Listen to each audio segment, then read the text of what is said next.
خانہ فرہنگ ایران کوئٹہ میں انقلاب ایران کے حوالے سے تقریب کا انعقاد۔ مقررین کہتے ہیں ایرانی انقلاب دنیا میں اسلام کے حقیقی نظریے اور تشخص کا عکاس ہے۔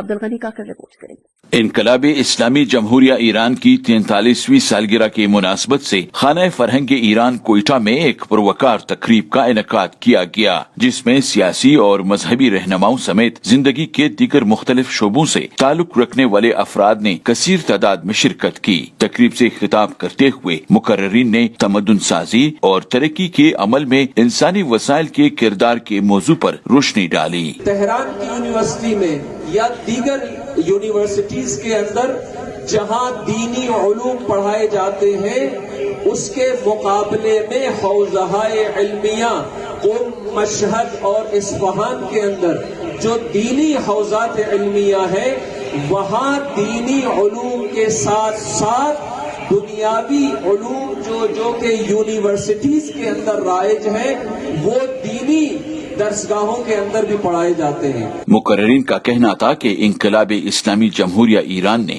دنیا میں اسلام کے حقیقی نظریے کو پروان چڑھایا، اور رہبر معظم امام خمینی نے اسلامی انقلاب کی نہ صرف تھیوری پیش کی بلکہ اس نظریے کو حقیقی جامہ پہنایا۔ امروز در خانه فرهنگ به مناسبت 43مین سالگرد پیروزی انقلاب اسلامی ایران یک همایش علمی برگزار میشه که در این همایش علمی فرهیختگان و دانشمندان به بررسی نقش انسانهایی که در مکتب وحی پرورش پیدا کردند و به علم و ایمان مجهز هستند۔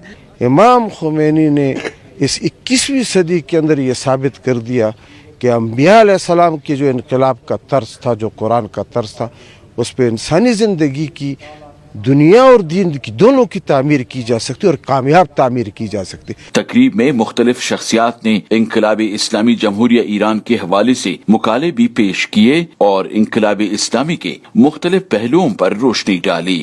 کیمرامین علی خان کے ساتھ عبدالغنی کاکر، سچ نیوز، کوئٹہ۔